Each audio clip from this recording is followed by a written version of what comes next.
It's actually, we've got some nice air to blow on here, so you can sit down, relax. Exactly. Good, so maybe we'll start now. Okay. Try again. There we go. Great. Okay. Good. Well, welcome, lovely people. Good to have you here. I know there are many distractions. Can you hear me in the back there? Okay, wonderful. So my name is Sandrine Dixon-DeCleve. I am the former president of the Club of Rome, now the honorary president, and also the chair of Earth for All, and the co-chair of an organization that's been set up with Kirsten and others in Brussels called the Systems Transformation Hub. And several of us are also working together on a very important project here in Brazil through an organization of a variety of different organizations called the Collaborative for System Climate Action. What I want to talk to you about today, though, and why we're here, is the importance of using digital innovation as a force for good. And I think really that's what we're going to try to describe to you, taking into consideration, obviously, the complexity of how we look at AI, how we look at the digital revolution in terms of its impact, both in terms of emissions from an energy perspective, but also in terms of the demands on water. What I want to do is open up with some really key examples of some of the incredible ways in which digital innovation can really transform our lives, can enable us to decarbonize, and can really start to put in place the frameworks that we need to optimize our systems so that we can actually reach the speed and the scale that we need to. Even while we take into consideration, as I said from the outset, some of those difficult questions that we have when we talk about digital infrastructure and those energy demands and water demands.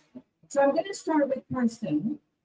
Kirsten Dunlop, who is actually the CEO of Climate Kick, and I'm very proud to be actually on the advisory board of Kirsten's foundation, the Climate Kick Foundation, where we're really trying to unpack again the ways in which we can reach that speed and scale that's so necessary in the area of climate change through a variety of different innovations at different levels. And Kirsten's going to lead us through some of the incredible work that Climate Kick is doing, in particular in terms of urban innovation with regard to digitalization. Thank you very much, Sandrine. So I'm putting on my microphone table. Thank you. So maybe I'm just going to tell a story about this because it's a particular live case, and it's one of the live cases that forms the context for this entire discussion here. Climate Kick, the KIC stands for Knowledge Innovation Community, is Europe's foremost climate innovation agency and community. We work in 60 countries. We originated in Europe as an initiative founded by the European Commission. And we're an independent foundation, as Sandrine rightly says, working on innovation, but in the design, the deployment, the implementation, and the investment in innovation to achieve systemic outcomes. And as a result of having initiated a process to do that, we introduce methodologies to do that at scale and at speed, as Sandrine described, across large-scale applications, so hundreds of cities and regions. We lead an initiative that the Commission launched in 2021, which involves 112 cities in Europe who have committed formally to decarbonize at the scale of the whole city. And we're talking cities like Madrid, Rome, Paris, Amsterdam, Skopje, Krakow. They are large cities, mid-tier and small cities. And this initiative has a deadline, and 2030 is the clear kind of destination point, designed to create the framing of a mission. Is specifically around the notion, not so much of the moon shot, but of an earth shot. And it's designed to pull through both public imagination on the possibility of leapfrogging to just, resilient, beautiful places of human settlements, the places of which Europeans are so proud to be part of, but it's also designed to demonstrate the business case and the political economy case of what it would take to have hundreds of cities begin to really pull through the kinds of market demand for sustainable solutions for healthy living, for the combination of decarbonization and adaptation resilience in the urban environment. In scope is the entire built environment, the transport system, the energy system, digital infrastructure, water, waste, food, and so on. And as these cities go about this, they are applying a very structured approach. They have to come up with their emissions baselines. They have to identify all of the aspects within the city perimeter that they need to decarbonize and to make more resilient. They need to generate publicly available plans for that. They need to generate investment plans for that. And they need to generate a show and a commitment to multi-level governance to make that actually possible. And what that means in real terms is that you have, for the first time, at a reasonable aggregate, this is 61 million people involved and 12% of Europe's population, you have comparable aggregate information for what cities need to decarbonize at speed and scale with the entire integral perimeter of what it means to live in human settlement. And it means when you start to translate that, for example, in terms of European industries and small and medium enterprises, in a context where we are concerned about competitiveness globally for businesses in sustainability, they're concerned about trying to secure resources, create stable environmental, economic environments, these cities in effect hold market power for an enormous, significant percentage of European industry, because up to 80 to 90% of European industry in some way are implicated in transformation of cities. So what we are doing, and actually in partnership with Martin, in partnership with Capital and other organizations in Collaborative for Systemic Climate Action, is to look at how could we convert this initiative into an opportunity to really race ahead in the use of digital infrastructure to enable this. And I don't mean by that individual digital twins that cities are using, which they are doing, to plan and work out how to take scenario planning forward, foresight, and think about value chains and the ways in which they will imagine urban planning over these next 10 years, in particular the 5 years of this period. But instead to use digital infrastructure to model the aggregate effect that those cities represent in terms of market demand, and work with AI and layered agentic AI and layered modeling, pulling in climate risk, pulling in the NDCs that Europe is just getting over the line, and state-determined contributions, so working member state by member state, regions. In many European states, it's the region that has the greatest power of determining climate plans, and the aggregate effect of the European continent, to start to understand what would it look like if we translated this commitment to urban transformation into lead market information, into essentially demand information that industry can engage with, and use that information to structure a series of dialogues and working processes with European industry and small and medium enterprises, pre-competitive, whole value chain, to begin to really put together the puzzle pieces of what in effect will be the largest growth opportunity for European industry since the Second World War, and indeed before. In fact, the comparison that we're using is this is something like the equivalent of the Marshall Plan. It is a multi-sided, complex, massive industrial re-industrialization of Europe, and an opportunity to reconfigure European infrastructure and European value chains. And that is, it is possible, but not in the timeframes that we are talking about, at the scale we're talking about, and the complexity we're talking about, without something like the kind of open digital infrastructure and AI-enabled modeling that we need. Thank you so much, Kristen. And I think, you, myself, and Martin were also in Rio, and for those who by any chance were in Rio, it was really incredible to see both C40, but all of the major city associations and the mayors come together. And what we saw was the capacity at the local level to really transform and to reach some of the speed and scale that we need. But we need to give the tools, and this is what you're talking about. It's putting in place those tools, those frameworks, and I'll pass to Martin and then I'll come back here. So maybe just one reflection. I think that the live place to imagine is that cities that are supported by public funding to go ahead in this way, plan out what they need, and in, say, 2 or 3 years, when they've got it all worked out, turn around to industry and say, so we're ready, this is what we need. And industry at that point says, I had no idea this program existed, I'm certainly not ready to supply at that scale, I can't even manufacture buses, anything else that you need. So try to pull this way upstream and using AI support to co-create what these kinds of markets look like, what these kinds of transitions look like. That's what this is really about. I agree with you, and I was going to go to Martin, but I wonder if I shouldn't be bringing in actually Dusan.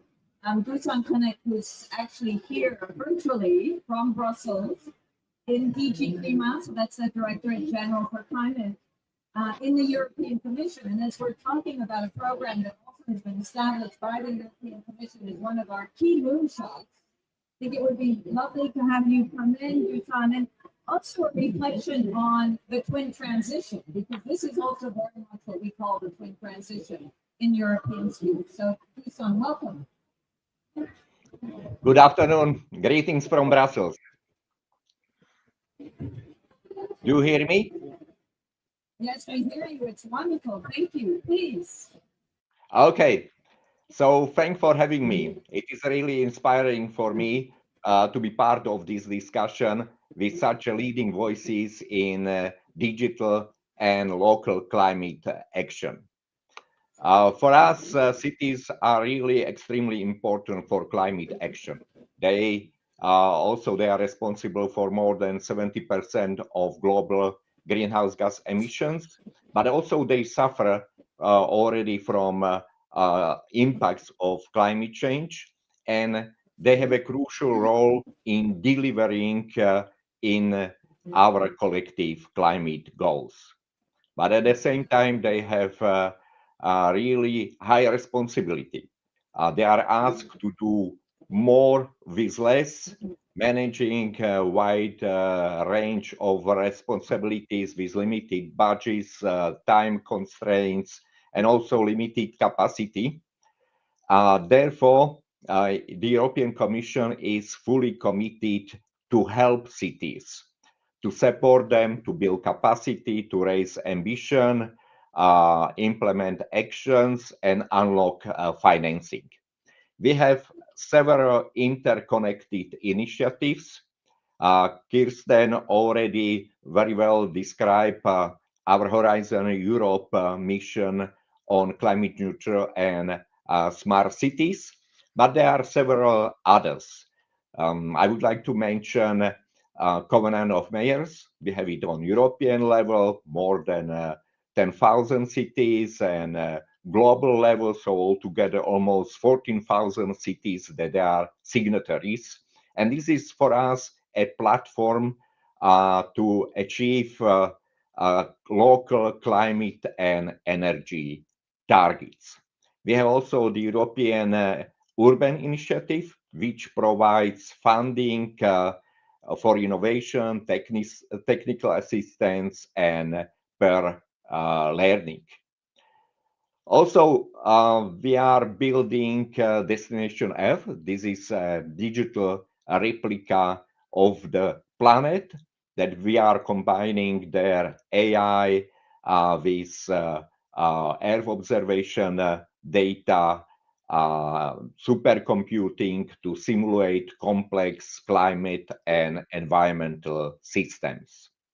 And recently, also, we launched the European Digital Infrastructure Consortium, Cityverse, that is helping cities with local digital twins. This is also building an AI enabled toolbox that helps local digital twins and help cities to design, to train, and monitor climate solutions virtually. All these programs, these much other programs for mobility, energy, environment, they are building ecosystem of digital public infrastructure for climate action, generating knowledge, solutions, real-world success stories that can be replicated and scale up. But we have a huge challenge here. We have hundreds, maybe thousands of good solutions developed locally, piloted in several cities, but they are not scaled up. I would say that we have a sleeping giant of innovative local projects waiting to be awakened, scaled, and connected. And I think that AI and open digital systems can help us a lot. They offer a powerful opportunity to bridge this gap between local innovation and systemic transformation. Therefore, now in DG Klima, we are looking how we can use better AI tools. So we are now looking at the AI for cities initiatives to guide cities along the full journey from ambition to implementation. And we are focusing on 4 components: on discovery and aggregation, climate action plan builder, on financing services, and expert guiding technical assistance. Discovery and navigation, we are looking to AI tool helping cities easily find and replicate successful projects and best practices. Second component, AI tool for climate action builder, is simplifying the process of developing and updating robust local climate plans. So not only for large cities, but really for all cities. And we have to help them with funding, improving the link between action and investment, and also automating elements of financing applications. And the most important part, we need a robust technical assistance service to help cities to use these AI tools, other sources, also global initiatives to build a local capacity with expert knowledge at every stage of the climate action life cycle. And we believe that this broader vision of integrating successful digital tools, data platforms, and financing mechanism into a cohesive open framework would help cities, regardless of their size or capacity, to act with confidence on climate action. And this digital public infrastructure can be a cornerstone for systemic climate action, helping cities to implement their plans faster, share knowledge more freely, and unlock the financing that they need to transform. And we are keen to cooperate to connect emerging systems so that together we can turn fragmented progress into a connected market for regional transition. Thanks a lot.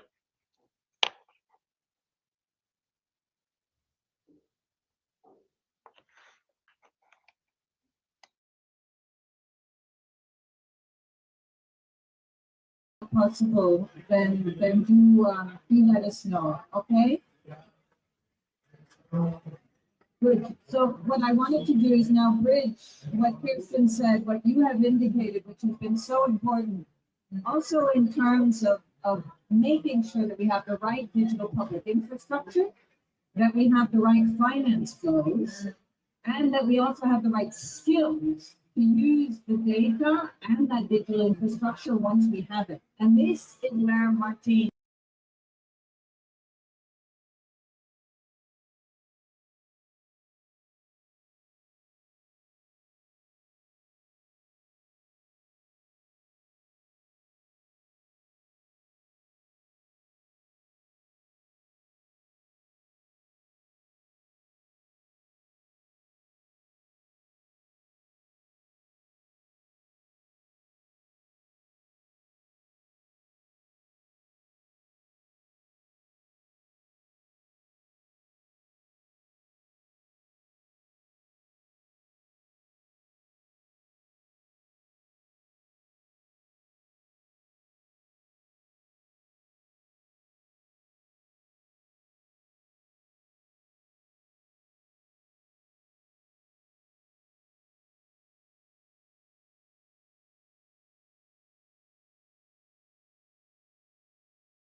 to drive action that meets the national plan. And that requires that coordination between communities, cities, provinces and states, countries, and of course, our global context, our carbon budget and our Earth budget. But also a project that has been emerging from the collaborative systemic climate action, also here in Brazil, in Porto Alegre, a key city in the state of Rio Grande do Sul that has suffered the biggest climate impact in the history of Brazil, was 4 meters below water, working with my dear colleague Fernanda on how do we tackle that. So it is very important as digital architects to think about what is the commonality across those three contexts.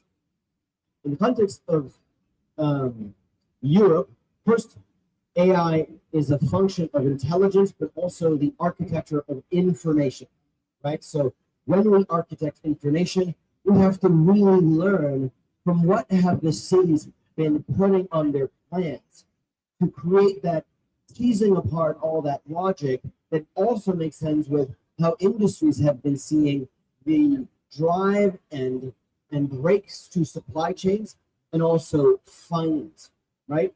It's those three critical ingredients need to come together. So what we have and what we're working on is putting together the right AI capability and information logic, taxonomies, and ontology. What's the language that also needs to be interoperable across multiple modules? Cities use tools to come up with their plans, as Dusan said, with their inventories. Industries use their own tools. We have to tease apart what is the commonality so all those tools come together under a common workflow. And what is the underlying knowledge graph that happens as we start pulling all of that information together. This is what I think is one of the key aspects for not just mapping the demand from the cities, but linking to the discussion of industry and finance. Jumping ahead, and there's much we can talk about, right? I do want to hit some points on the context of CHAMP in Brazil. And it speaks a little bit to what Dusan also was saying around discovery. We just put together and launched this week, actually yesterday in the Green Zone, the Brazilian government launched the City Climate Compass.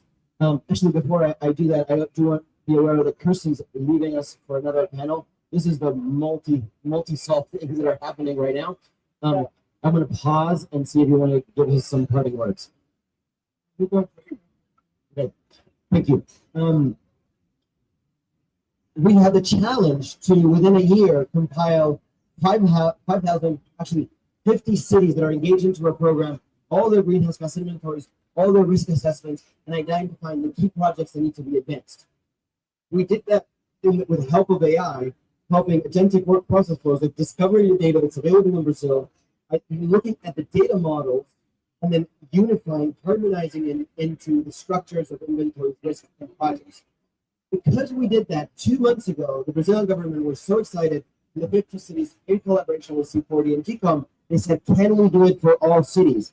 And I said, by when? By COUGAR. And I'm like, that's in 2 months. And lo and behold, because that work was done, that pre-work, that architecture that I was talking about before, we were able to do that. And so today, yesterday, we launched the City Climate Compass, where it has all of that information for the 5,570 cities. The key challenge ahead is the capacity that those cities have to turn those actions into projects, into finance. So the next step that we're working on, putting together all these AI modules, is to give them more capability so city officials, consultants can rapidly do that, because AI is able to synthesize more context, the context of the city, the context of the stakeholders, the policy, to create and implement the action plans more faster. This is all what's happening in the next 6 months. There's also the Brazilian request that we do that in 6 months, because then we go into election period. So we've got 6 months to put the right AI infrastructure to turn those 300 actions into projects. But that is a lesson in an infrastructure that's also relevant to all the other countries. We just had a chat with Argentina. We have some colleagues from Chile joining us now. It's the same workflow of empowering the local governments to come up with the critical actions to have that dialogue with finance. Leapfrogging then into a specific city, Porto Alegre, I would love maybe for you, Fernanda, maybe for perhaps through Sandine, to read on what is the context when we've been looking at this from multi-city logics. As soon as we go into the key issues of the capacity of the city and the state, we start having to ask different questions, but maybe some similarities that I just highlighted that perhaps that could be a good shift. Yeah, I think that was really perfect, Martine. And I do want to bring Fernanda in, but I want to hold a couple thoughts and reflections that you brought out. First of all, you and I had a conversation with some of the government officials that have been preparing for this presidency, who have made it very clear that digital public infrastructure is fundamental for Brazil and for the global south. But it also brings us into Europe, because I think we are all struggling right now. And the way in which you have described access to digital infrastructure, the architecture that needs to be, first of all, created by human beings who are thinking about a positive good and a positive outcome, is fundamental. That's point number one. The second point that you've indicated, and also Dusan is indicating, is that we need to think regionally or holistically about where we can actually share and cross-fertilize between different cities so that we can really optimize a broader city system than just think about one city. And that's fundamental, although we need to tailor, which is also very important. And I think the third point, and this is one which really actually enables Europe and other regions who do not want to go down the American tech bro feudalistic rabbit hole. And I'm going to bring this up because I think it's really important that we think about, we are here talking about public infrastructure, whereas in the United States, we're talking about private infrastructure. You have to remember that the United States owns, in particular through the cloud, up to almost 90% of European data. And I don't know what the figures are for Latin America or elsewhere, but it probably is pretty comparable. And this is not publicly owned data. So what we're talking about here is a public infrastructure that we are trying to optimize to enable cities to hold on to their data, to be able to be the architects and navigators of their data, rather than to have it owned by those tech bro feudalists. And I really do think it's important that we mention that. And that is exactly the conversation that we've been having with the Brazilian government, with the presidency, around how important public infrastructure is from a digital perspective, and the way in which they want to collaborate with Europe and with other regions across the globe. Now, let's come back to Brazil. I just want to make a quick comment. This is why open source is so important.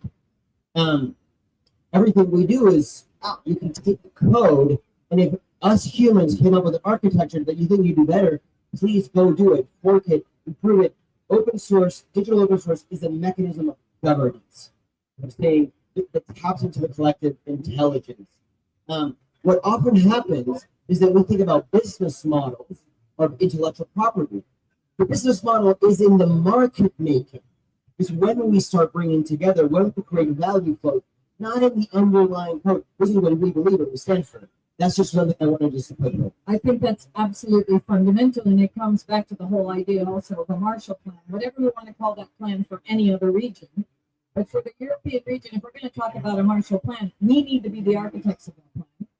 Digital sovereignty is a potential part of that plan, as long as it's digital public infrastructure that is open, but also sovereign to different regions so that they feel that they have proper ownership in whatever way necessary. So Fernanda, let's now move into how we bring that to the state and how we bring that even to the more local level. And I think what's been most fascinating in the conversations that we've had is how do you bridge the gap between supply and demand?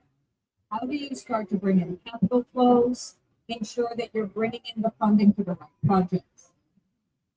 So I would love to connect a little bit back to that conversation because I think it has to do with that. Because when we think about open source, to me, the peer-to-peer model, what you just said, the way that open source develops itself in terms of technology, I think it's one of the greatest examples of collaboration, right? Because it's open, it's well documented, people go and see what they want.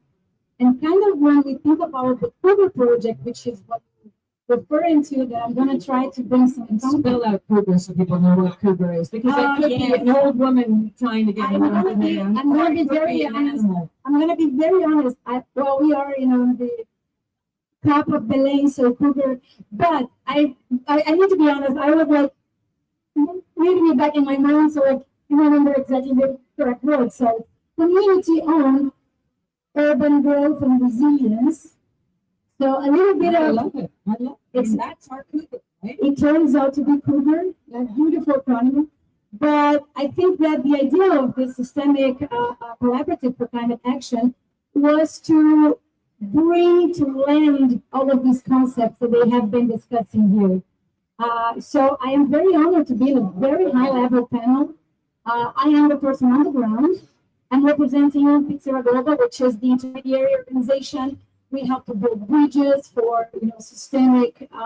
We try to solve the complex issues of our time, but always looking from the community side. So this is where I come in. We are talking very high level European perspectives, AI, digital perspectives. So as a collaborative, we're joining our forces, our skills to work together and make sure that we have that element. Because we say we need the acceleration of AI to be with still working. Just lost this, Well, we need that. So I'm just going to keep with my idea. We need that acceleration, but at the same time, we're also talking that we are dealing with people and things like trust building, community engagement, to make sure that all these technologies are really well appropriated by the people that are actually going to use it. That takes a little bit longer than we would love for it to be. So this is how we started working. We chose Porto Alegre for Porto Alegre as a city because of some of the climate issues that we've had in the past years, and that we just had a tornado in the south of Brazil. I don't know if you saw, but one city in Paraná was completely destroyed. Things that were unthinkable two years back.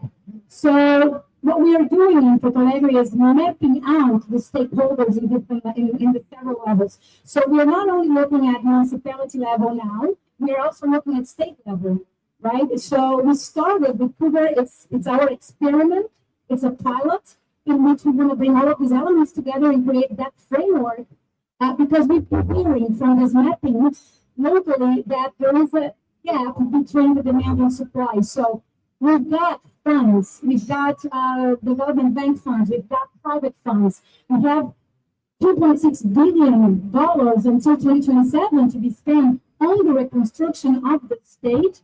But what we are hearing from local government, state government, is that there's no projects. There are no projects ready. Yesterday I was in a conversation that it was really interesting. The good perception that they are not, ready. So we need to start working. So we've been also mapping community level projects that have been working towards issues that are actually, for instance, named in the Porto Alegre Climate Action Plan, and they're not connected. So, and they need that. We've been hearing, and maybe Martin, you can bring back the discussion to the discussions we've been having with the Environmental Secretary of Porto Alegre that's responsible for the Climate Action Plan. These connections are not being made, but desperately needed. At the same time, we've been talking to the reconstruction state secretary in Rio Grande do Sul, which tells us that there are open calls for the different municipalities. They have received over 700 applications, and out of those, 68 were kind of ready to be financed. So we're talking here capacity building, we're talking here understanding, listening to the actual needs and how we can help them to build. So in that sense, we've been working with these actors on the ground to build that framework. And I think that maybe now, Martin, you can bring back in the high level discussion. I just wanted to set the stage for this pilot. And I hear that is also that's really aligned what we are hearing from, as you've been telling us when we were speaking before, right? That the national government, national actors, very high level actors are interested in bringing those national models into the state level of, and then we start those conversations. Yeah, excellent. I think that what we're really talking about here is the mycelia effect, or kind of the multiple governance effect, where we really start to optimize the links between national targets, and we've seen the calls for stronger ambition within the NDCs, using digital as a vehicle and smart technologies as a vehicle to optimize actually meeting those targets, in particular at the community level. But I think what's really interesting, and it's a shame that we've lost Dusan, is that we also need to start to quickly show the speed and scale that's possible at the city level. And why is that? Because we're seeing, and I was just on the show We Don't Have Time, which some of you may know. It's a broadcast company that's been talking about the fact that we just don't freaking have time. And I think the key issue about We Don't Have Time is how can we join the dots fast through being the right type of architect for that digital architecture, and then enable for those multiple joined dots to start to enable us to actually meet the targets that we're trying to meet. So Martine, I don't know if you have further reflections on that, because that's really where I think that this digital infrastructure becomes so important. Because I still continue to have that fear that if we don't shift towards that mentality, the digital infrastructure we're talking about is predominantly basically creating wealth feedback loops for certain shareholders that are just going to pocket the money and could actually care less about climate change or about people. And that's what's been playing out in front of us, in particular in the United States, with those wonderful tech pros, which, by the way, half of them went to my high school, because I grew up in Palo Alto in Silicon Valley, and they all totally followed a different pathway than I did. But anyway, pass it over to you. No, and it's critical, and thanks Fernanda for bringing that community on the ground perspective that we cannot forget. One of the things that, as we were talking about this, that's so important is so many panels. There's a lot of emphasis of we need data and AI, and I would flip that around. Humans build tools. Data and AI are just ways to build better tools that help us, but we need to design what we need those tools for. We talk about two things. We need to connect the dots across stakeholders that often have latency in their communication, their dialogue. City, industry, finance, community. The city, in case of Porto Alegre, Fernanda's been mapping the community projects, the grassroots projects, the city and the city plans, and the whole reconstruction of the state. It's very easy to have blind spots if you're starting to do that. So connecting that out to the second part. The second part is capacity. Humans in local governments particularly have a very low capacity. This is the biggest issue we have in the sector. And honestly, I don't have great solutions for it, because yes, we can build tools so we have more capacity. So city officials, project developers, community grassroots entrepreneurs can do more with less. That is the first challenge for us, that we're building tools. But we also have to think about the systems. Now, in the development of that capacity, what Fernanda said is that we went into a collaborative of around 5 organizations working into Porto Alegre after the floods, with the vision of developing what we frame as a place-based transition fund, a way to create structured finance for a community-informed city plan, right? So most cities develop their plans, but then they have to figure out how they're going to fund them.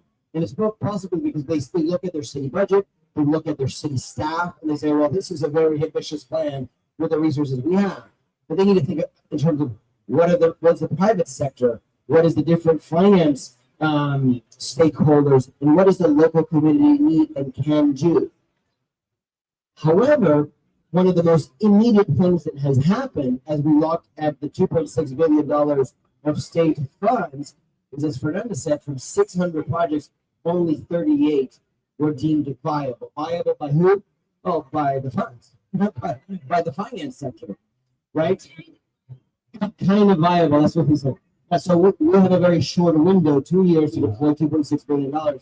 So we have to build tools that communities can use And we did hear from Yusan saying we need better capacity to build these tools. As a tool maker, it is our challenge to build tools that are so user friendly that we don't need to raise money to bring capacity to the people. There is always a gap there. We need to reduce the gap, right?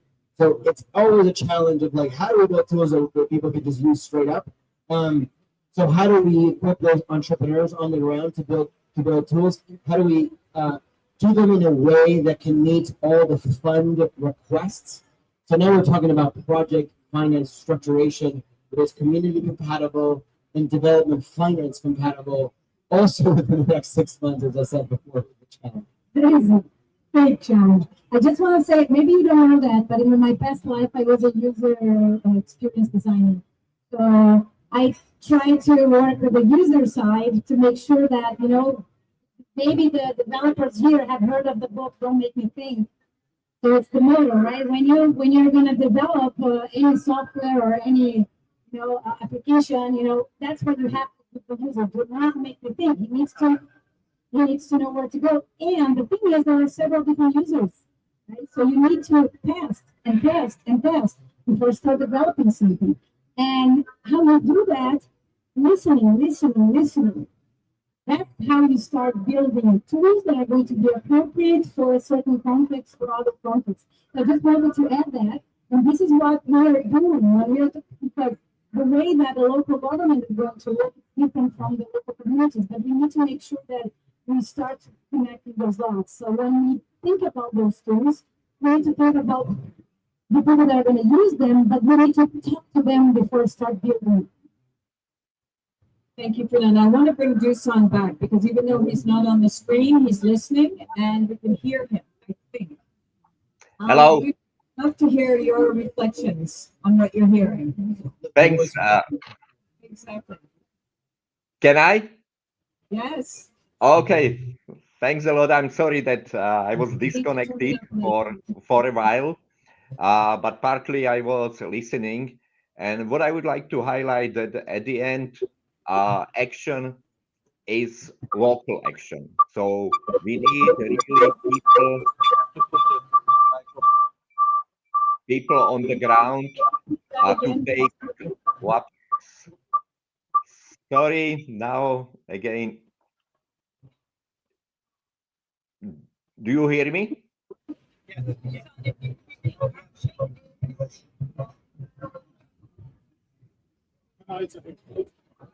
You couldn't hear.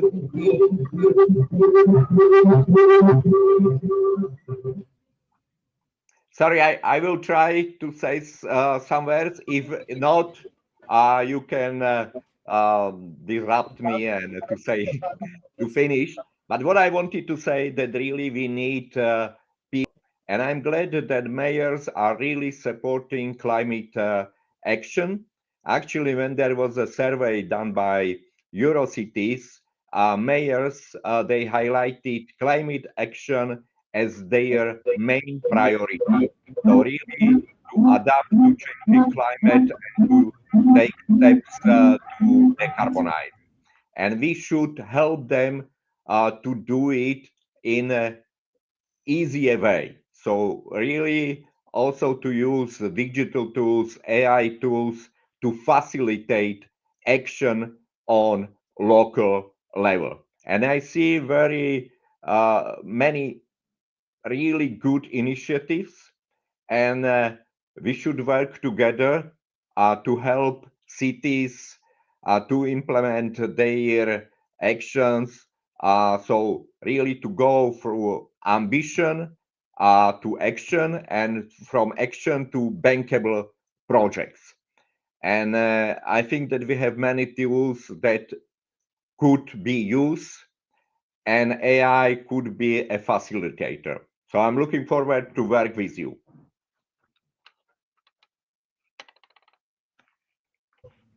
Ambition to action to bankable projects. I think that's really fundamental. And that's really what we've been trying to do actually, is to look how we could do that within a Brazilian context. always taking into consideration also the vision. And I really want to bring the vision back because I think it's very important. We know right now that there is so much competition in terms of the digital revolution that we're forgetting why and for whom and for what. And what we're talking about here is a digital revolution, exactly as you said, Dusan, which is thinking about enabling the lives and livelihoods of people while we stay within the planetary boundaries. And so, maybe a few final thoughts, Martine, as to, because what you are saying is if we become the architects, then we can create the guardrails. And I think the guardrails are fundamental. We're seeing this across the globe. So what for you would be just a quick final recommendation as we move forward in terms of the most urgent guardrail we would need for this to really work? I think in terms of urgency is trying to structure that architecture in the most open way as possible. When we think about digital public goods, we have to really think about the governance of that infrastructure to trace how data is used because it can be monetized. Those are some of the most immediate, urgent ones.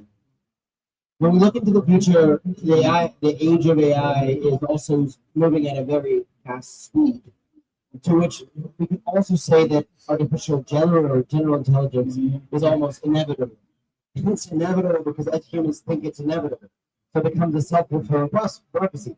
Almost every foundational lab on AI is working towards AGI.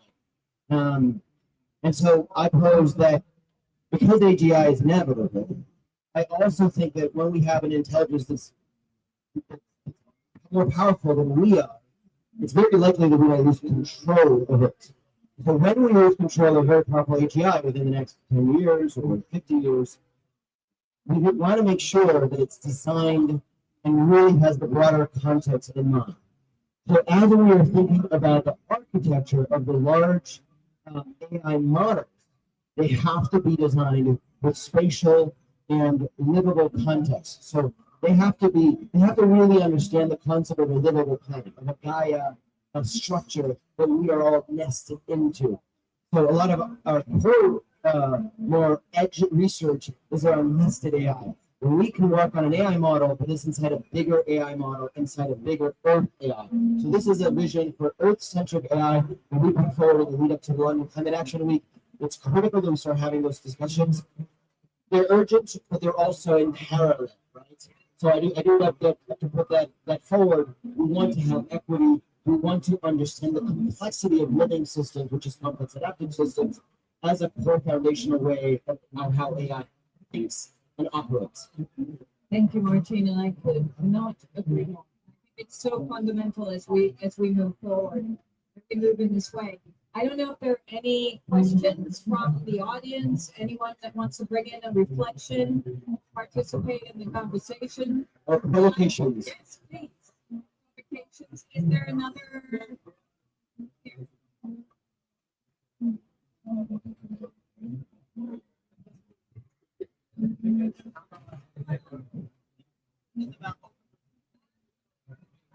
Well, I have many questions. I think, I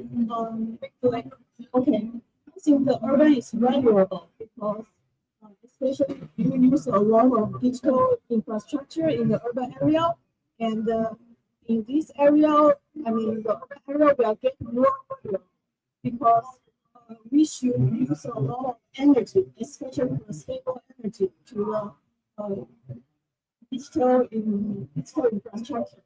So I would like to ask if we want to implement a lot of digital infrastructure in the urban area, how can we reduce the mobility in the city area? I think that's such a valid question, and it is the one that I struggle with every day. It really is, in particular because I look at what the United States is doing. Can